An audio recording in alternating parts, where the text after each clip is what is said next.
Hello guys. खुलुमबाय होनदों आजायानो जोंनि चेनेलाव नोंथांमोनखौ बयखौबो गोसो गोरबोजों बराय हरबावलायबाय लोगोफोर जों दिनै मा मोनसे गोदान भिडिअ लाबोदों नोंथांमोना नायलांबाय थादो नायनानै मोजां मोनदोंब्ला लाइक खालामना होदो कमेन्ट्स हरदो आरो जायफोर बिथांमोना चेनेलाव गोदान साबस्क्राइब खालामनानै लादो लोगोफोर दिनैनि भिडिअआ माने ओरैबायदि आरोखि ना लोगोफोर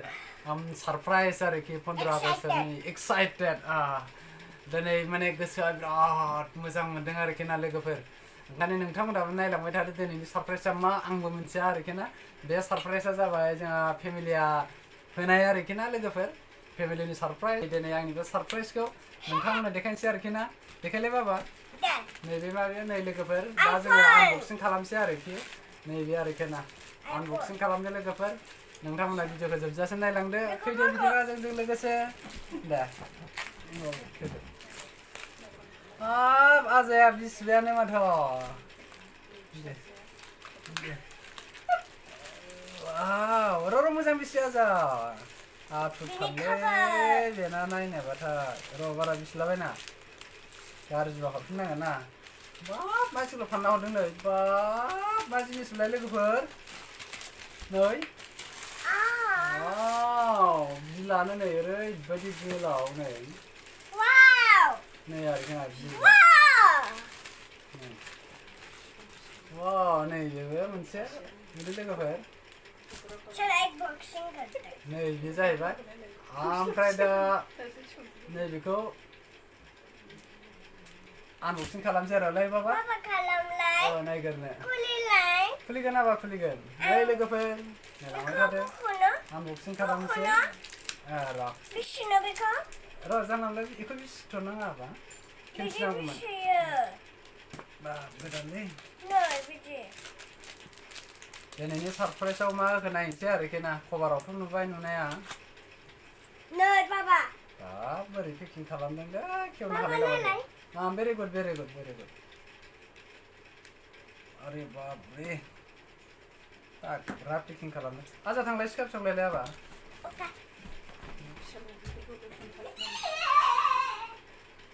ओरैबायदि मोजां जिनिस लोगोफोर नोंथांमोना नायलांबाय थादो दिनैनि बेखौ खुसि मोनलायदों आरोखि 13K ना X नामा 13X ओंखारनायनि लाबोआखै बेसे 13K नामा 13K जायो नामा ब्रा 14 ओइलाय खबराव नाय लोगोफ्रा नुखादोंमोन दानि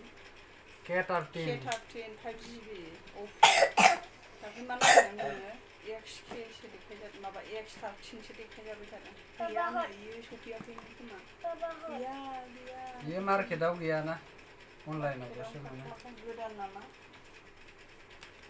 बाहायखांबाय बेफोरो माबायदि लोगोफोर खिथाहरनाय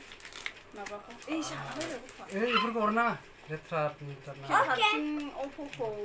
जायफोर बाहायखांबाय बेफोर माबायदि मोनदों खिथाहरनाय लोगोफोर खोनायो फार्स्ट टाइम मा कालारथाय ग्रे ना ब्लेक जोंना नाखाय फिसालाया ओरैबायदि गावसो गोरोंथार आरोखि गावसो होनो दि वाव कभारखौथ' खेवनो हाबाय वाव बेलाय मा जिनिस बेयालाय वाव एटाच कभार लोगोफोर नै एटाच कभार नै कभारा बे मोनसे हरबानो लाबायाव मा हरफादों बेजों लोगोसे मोनदों लोगोफोर नै बे जाहैबाय चार्जारनि केबल ओमफ्राय नैबे जाहैबाय चार्जार लोगोफोर ओमफ्राय नै लोगोफोर ओरैबायदि मोजां आरोखि ना बियो महरावसो मोजां आखलाबो मोजां नैबे जाहैबाय सिनेजेक्टर नैबे मबाइला दासो ओंखारनाय लोगोफोर आं बिनि प्रसेसरखौ एसे खोन्थानोसै नोंथांमोननो हरलायबायो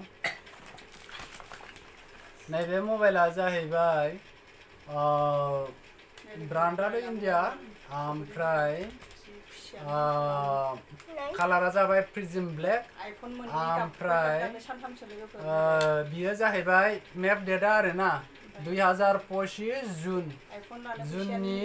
12/6/2025 आवसो बानायनाय आरोखि ना लोगोफोर गोदानसो बियो मार्केटाव फैनाय ओमफ्राय मार्केटाव गैया बियो बेखायनो जोङो दा फेमिलिया अनलाइन सारप्राइज खालामनानै होबाय ओमफ्राय बिनि दामा मार्केटाव दा 23,000 आरोखि ना लोगोफोर 23,000 नाथाय दा जों बेखौ अनलाइनाव खमावनो मोनो आरोखि ना लोगोफोर अफाराव मोनदों खमावनो बिराद मोजां बिनि रेमा 8GB रेम लोगोफोर ओमफ्राय 256GB हार्ड डिस्क ओमफ्राय बिनि अजना दङ बेसे लिरदों बेयावलाय 200 ग्राम 200 ग्राम दङ स' लोगोफोर नै अलाय जा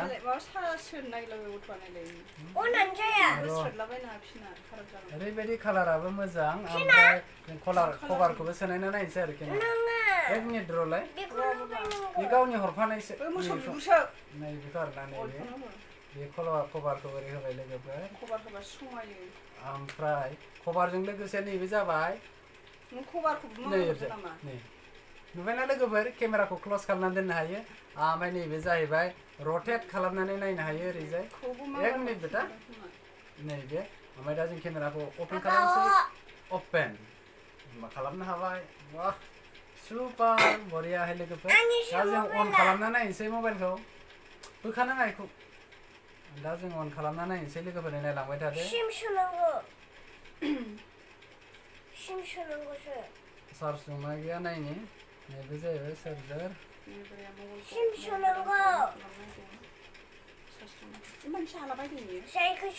नैबे लोगोफोर नै अन खालामबाय बेयो जाहैबाय एन्ड्रइड 15 लोगोफोर सिगांनिया एन्ड्रइड 12ल'मोन ओमफ्राय नैबे जाहैबाय एन्ड्रइड 15 बहुत आपग्रेड आरोखि ना बे जुननि बे 2025 नि जुनावसो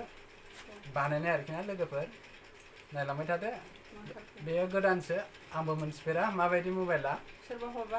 हेलौ फैदों आरोना नै हेलौ डिसप्लेयाबो बिराद मोजांखा हेलौ आं मोनसे टाच खालामना नायनोसै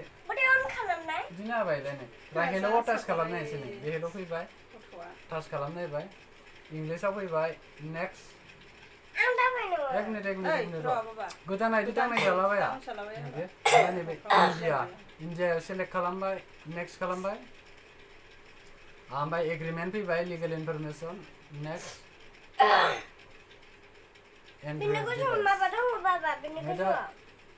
Android device scan QR code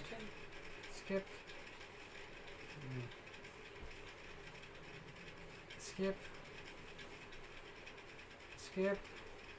Google service फैबाय गेटिं रेडि युवर फन फैबाय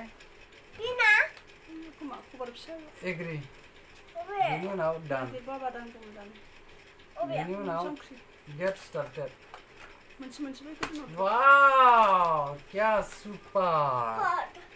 अलाय बारो डान खालामनो आइदि नङा आरो नै लोगोफोर ओमफ्राय नायदो जों दा केमेरा क्वालिटिखौ एसे नायनायसै हिनजाव गोदानालाय मोजां जायाबा बेबोथ' मबाइल गोदान नालाय हिनजाव गोदाना दानथाम गेमाथ' दं मबाइल गोदाना सानबेसे गेम दङ दा जोङो केमेरा क्वालिटिखौ नायनोसै लोगोफोर वाव बेसे राजानि यान्थाथ'लै बेखौ फुनलायनो हाबा यार नुदों लोगोफोर केमेरा रद्रब थालैना नुसाबायनो आंखौ साफायनोसै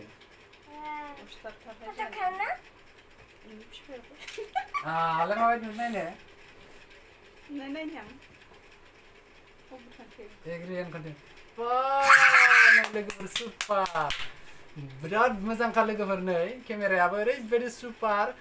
50+2 आरो बेयाव फ्रंट कैमरा दङ 16 मेगापिक्सल अभी मैं बहुत खुश हूँ इसको मिलकर दोस्तों मेरे वीडियो में देखते रहना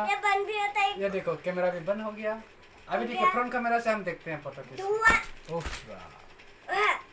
नहीं लोगोफोर बिराद मोजां जादों आरोखि ना दा जोङो फ्रंट केमेराजों नायनोसै आरोखि ना लोगोफोर फ्रंट केमेराया माबायदि जायो सुपार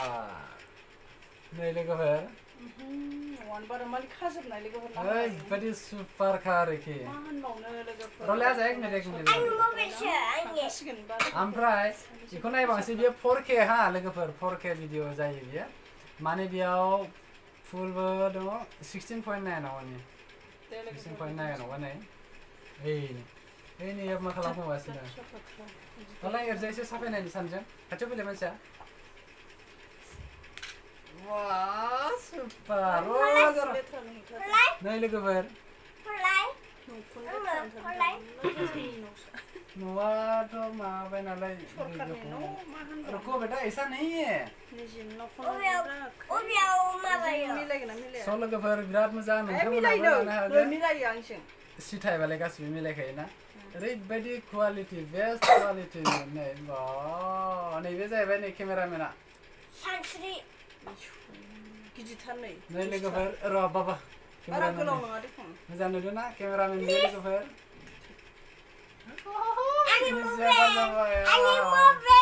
स' लोगोफोर जोंनि दिनैनि भिडिअआ बेखिनियावनो भिडिअखौ नायना मोजां मोनोबा लाइक खालामना होदो आरो जायफोर बिथांमोना नैबे मबाइलखौ मोजां मोनो बे जाबाय Oppo k13 लोगोफोर लेटेस्ट आपग्रेड मबाइल बियो बेयाव प्रसेसराव मोनगोन नोंसोरो 80 वाट चार्जार बियो अनलि हाफ आवार्सआवनो 50% चार्ज खालामनो हागोन आरो बे मबाइलनि बेटारिया जाहैबाय 7000 आरोखि ना लोगोफोर 3 days माने चार्जार फुल चार्ज खालामबा 3 days थाङो आरोखि ना स' लोगोफोर बाय बाय टाटा